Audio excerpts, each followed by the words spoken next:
6 muaj para burgosjes, rrëfimi rrallë i Fatos Nanos me maman e tij, derdhi lot dhe më tha: burgu për Fatos Nanon ishte plotësimi i puzzle-it jetës së tij, për të thënë bindshëm shprehjen: në jetë i provova të gjitha. Në maj të vitit 1997, gjatë një interviste, Fatos Nano ka rrëfyer një bisedë të dhimbshme që zhvilloi me nënën e tij 6 muaj para arrestimit të tij politik. Dua të kujtoj se 6 muajt e fundit para burgosjes, burgu më bë një realitet gati i paparashikueshëm dhe nisa të stërvitesha për izolimin nga bota, duke qëndruar për orë të tëra i vetëm në errësirën e dhomës time.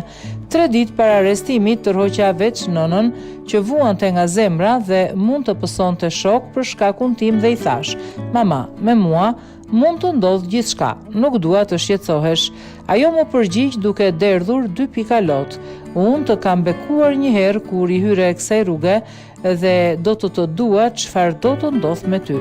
Mos ki merak për mua, do të bëhem e fortë. Nuk arriti ta çonte deri në fund premtimin, se mosha dhe dhimbja bën të vetën. Ka rrëfyer disa vite më parë Fatos Nano. Orët e fundit kanë sjellë përkeqësimin e shëndetit të Fatos Nanos, i cili është futur në intubim në repartin e reanimacionit për shkak se parametrat jetësor nuk janë në nivelin e duhur.